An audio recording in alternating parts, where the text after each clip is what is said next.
Don't minimize any good, even if it's just meeting your brother with a cheerful face. Right? So cheerful face, just sometimes you brighten someone's day just because you have a smile on your face. And sometimes putting a smile on your face will brighten your day even if it's not bright. This is actually shown, this is research proven, that just putting a smile on your face, right, even if it's mechanical, even if you do it like this, it makes you feel brighter. Wallahi, I'm telling you, scientific research. They asked people, you guys don't look like you don't believe me, so I'm going to tell you about the research, okay? They asked people how they're feeling, and so they rated it on a scale of, let's say, 0 to 10. 10 means they're feeling very good. 0 means they're feeling very bad. So they asked like 100 people, how are you feeling? And 50 of them, they asked them just like that.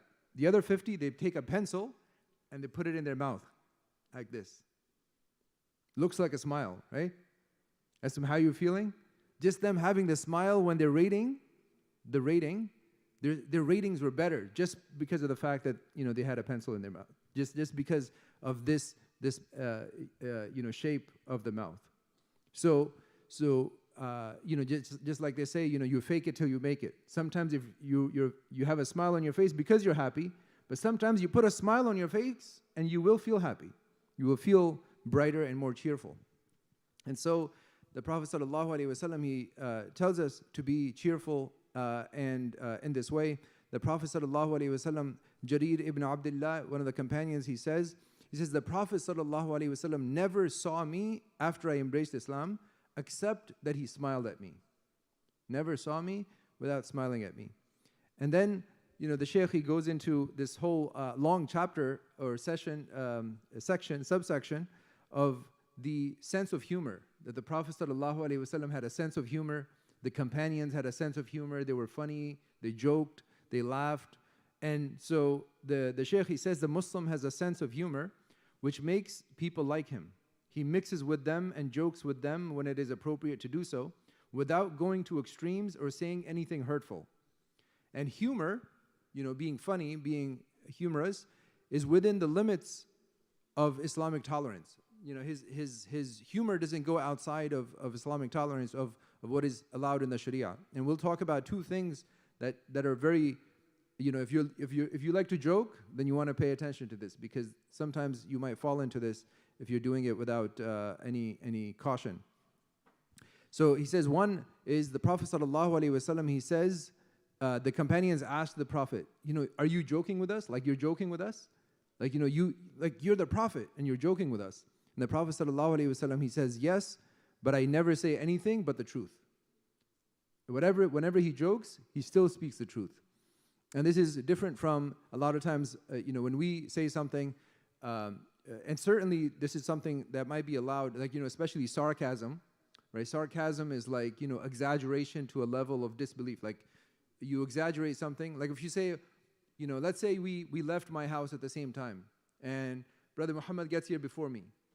And I say, oh, how did you get here so quickly? He said, I flew here. Okay, is he lying? But is that allowed? So what is allowed, even if you're not lying, if you're lying, it's clear that you're lying. Have anybody ever seen Brother Muhammad fly? Right? We don't. So if it's clear that he's lying, then that kind of sarcasm, that kind of joking is okay, even though it still falls outside of, as the Prophet ﷺ said, that he always speaks the truth. So always telling the truth is one thing, and number two is don't hurt anyone. And don't, in addition to saying don't hurt anyone, don't scare someone.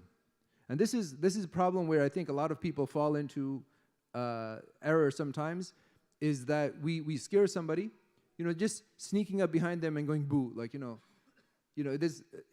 maybe that's not too bad, right? But scaring somebody like you take their keys and you move their car and they think their car got stolen. That's probably not a good prank, right? To make them feel like, I just lost a $50,000 car. I just lost my car. Like, they're gonna freak out. Like, this is gonna be a scare that's gonna be too hard for them to handle, right? So a scare, like, if you came here and took my book, and put it somewhere, and I'm like, oh, where did I put my book? Okay, that kind of prank, that's okay. I have to look for my book and I'll find it. But something that's going to scare someone to the extent that it will cause them, a lot of emotional or physical harm. I'll give you another example, especially of younger people when they mess around and they're in the masjid, they're outside. This is a true story. You scare somebody, like with a bike, you go towards somebody and then you quickly move out of the way right before you hit them, right? You're acting like you're going to hit them, but then you quickly swerve, right? Somebody did this with a car. They were going towards somebody in the masjid parking lot, not here, somewhere else. They were going towards somebody, speeding towards somebody, and so last minute they were going to swerve out of the way. So they swerve out of the way, and the person also jumps the same direction. They got hit and they got killed. Okay? So that kind of scare is not allowed. So don't scare people in a way that's going to harm them, whether physically or emotionally. So don't scare them in a way that that's going to be very traumatic. But so those are two main guidelines of telling the truth and not hurting people or scaring them, again, excessively, right? Like I said, we're all sitting here, we're eating, I look that way, you take my food, right? And I'm like, oh, where'd my food go, right? So something small prank like that is not a big deal, right? I'll just go get more food. You put my book somewhere, I'll look for my book. But something that's going to be excessively emotionally hurtful or physically hurtful is something that we should stay away from. The Prophet ﷺ, you guys know the story of a little boy that the Prophet ﷺ, he used to call Aba Umair, and he lost his bird. His bird died. Right? Nughar is a bird, so he called him Aba Umair, and he made it rhyme with Nughair. He asked him, Ya Aba Umair, ma fa'ala Nughair. He made it a little rhyme, but just to tease him because a bird had died, and so he's trying to cheer him up.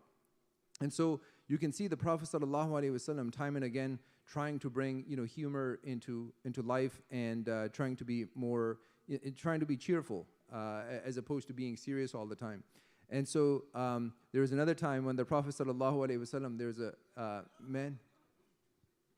there was a man who the Prophet ﷺ, he was a Bedouin man, and he was known to be not good looking. And so the Prophet ﷺ one time, he grabbed him from the back without him looking, and he said, who is going to buy this man? Right? As if he's trying to sell him to someone. He says, who will buy this slave? And this man, when he realized, this the Prophet ﷺ, he says, he looks at the Prophet ﷺ, and he says, Ya Rasulullah, no one's going to buy me. I'm not worthy of being, because he's not a good looking man. So he had this low confidence about him. The Prophet ﷺ, he says, but in the sight of Allah, you're priceless. And so, and also when he saw that there was a Prophet ﷺ behind him, he leaned into him to get even closer to him. And so the Prophet ﷺ was joking and, cheerful in this way. And there are numerous incidents that, we can go. There's another one about an older woman who asked the Prophet ﷺ, am I going to Jannah? And, because she's older, the Prophet, we know from the Sunnah, from the Quranic teachings and the Sunnah, that when you're in Jannah, you're going to be young. So he told her, no, you're not going to be in Jannah. And so she started crying. She started wailing and she walked away. So he told the companions, go tell her you're going to go to, in Jannah, you're not going to be old like this. So you're going to be in Jannah, but not like this, not old. So another time, the Prophet ﷺ, we know that when he got married to Aisha radiallahu anha, that he was he raced with her at that time, and then again a few years later he raced again. The first time Aisha radiallahu anha won the race, she beat the Prophet ﷺ, and then second time the Prophet ﷺ won, and he laughed and he said, this one is for that one that I beat, this win is for that loss. And then there are other stories where one companion, he says, and this is in Al-Adab al-Mufrad, where Bukhari reports from Bakr ibn Abdullah, he said the companions, this is interesting, he said the companions of the Prophet used to throw melon rinds, the melon skin, right, at each other. So they would eat the melon and they would play, they would joke with each other, right? This is fun. And then he says, but when matters got serious, you couldn't find a true man other than these companions. When matters got serious, they got serious. It wasn't you're trying to do something and these people are still joking and laughing. And so there are several other hadith and incidents that the Shaykh, he shares from the life of the Prophet ﷺ and his companions that are quite funny. And but overall, they highlight the cheerful being of the Prophet sallallahu alaihi wasallam and the companions. And so this is not, when you find, if you're not a funny person, you don't have to be funny, okay? But you still be smiling, still say salam to people, and so try to have a cheerful face, cheerful being, cheerful personality, even if you are not good at telling jokes. And not everybody has to tell a joke just because the Prophet sallallahu alaihi wasallam was funny or his companions were funny. Sometimes because telling a joke has, there's some art to telling a joke. So some people don't get it. And sometimes when they try too hard, they might offend people. So it's okay that, if you can't tell a joke, but, it's important to be cheerful nonetheless. So I pray that Allah subhanahu wa ta'ala, He gives us, the insight to look into the sunnah and the seerah of the Prophet sallallahu alaihi wasallam, and to embody and to mold ourselves after the Prophet sallallahu alaihi wasallam and his companions, and to follow them and their sunnah. May Allah subhanahu wa ta'ala accept from us. Jazakumullahu khairan wa assalamu alaikum wa rahmatullahi wa barakatuh.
Next